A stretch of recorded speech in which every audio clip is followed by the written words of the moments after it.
डाली गई, उसी में काफी डाली गई, उसी में कहवा डाला गया, चमचे से हिलाकर आला हजरत पी लेते हैं। उसके बाद मजदूर साहब में और आला हजरत में गुफ्तगू शुरू होती है। 3.5 घंटा मुसलसल गुफ्तगू होती है। लेकिन मुफ्ती बुरहानुल हक का बयान है, बार बार मैं कोशिश करता रहा कि जरा ये समझ जाओ कि जबान में बात हो रही है, किस टॉपिक पे बात हो रही है, किस मौजू पे बात हो रही है, लेकिन एक लफ्ज भी मुझे समझ में नहीं आया। अल्लाह बेहतर जाने ये दोनों वली की जबान में बात कर रहे हैं। ये गुफ्तगू उर्दू में नहीं हो रही थी, उर्दू में समझता हूँ, अरबी में नहीं हो रही थी, अरबी में जानता हूँ, फारसी में नहीं हो रही थी, फारसी में पढ़ा हूँ, हिंदी में नहीं हो रही थी, हिंदी में जानता हूँ। अल्लाह बेहतर जाने कि ये दोनों वली किस राज़ो नियाज़ की बात कर रहे हैं, किस जबान में बात कर रहे हैं, किस लैंग्वेज में बात कर रहे हैं। जब गुफ्तगू कंप्लीट हो गई तो आला हजरत इजाजत लेकर जाने लगे। मजदूर साहब ने दरवाजे तक आला हजरत को रुखसत किया। आला हजरत चल रहे हैं और उनके पीछे मुफ्ती बुरहानुल हक साहब भी चल रहे हैं। अचानक उनके दिल में ये बात पैदा हुई कि आला हजरत जिनसे मिलने के लिए आए हैं वो कोई मामूली बुजुर्ग नहीं होंगे, बहुत पाए के बुजुर्ग होंगे। चलो तन्हाई में अपने लिए दुआ करा लो, कुछ नसीहत हासिल कर लो। आला हजरत के पीछे पीछे चल रहे थे और अचानक आकर हुजरे में आए और आला हजरत से फरमाते हैं,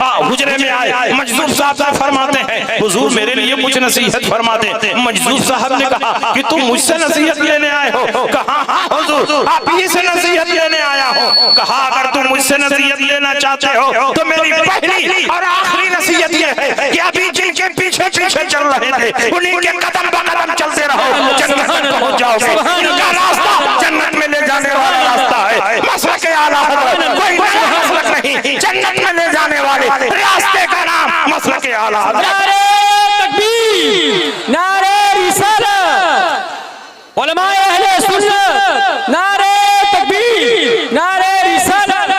तुम्हारी शान में जो कुछ कहूँ उससे सिवा तुम हो।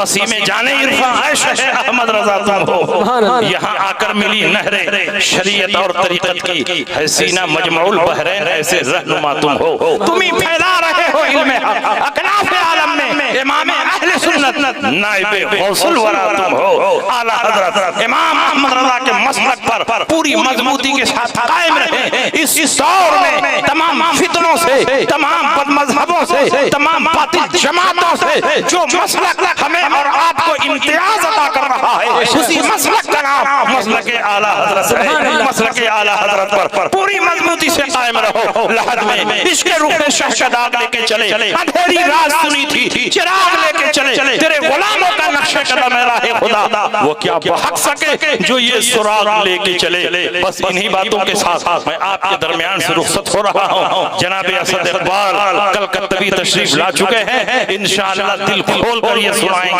और आप भी दिल खोल कर सुनेंगे। जब तक आप सुनना चाहेंगे तब तक ये सुनाएंगे अल्हम्दुलिल्लाह। ये तो ऐसे तूतिए नगमा सरा है कि जब पढ़ने लगते हैं तो उस वक्त ये नहीं सोचते हैं कि रात के 3 बजे हैं कि 4 बजे हैं, पढ़ते ही रहते हैं। जब तक आप सुनना चाहेंगे अल्हम्दुलिल्लाह ये सुनाते रहेंगे पूरी मजबूती से। अपने तीनों मजहब और मसलक आला हज़रत पर कायम रहो। ये मसलक हमें और आपको दुनिया और आखिरत में निजात अता फरमाने वाला है। व आखिर दावाना अनिल हम्दुलिल्लाहि रब्बिल आलमीन। अस्सलामु अलैकुम।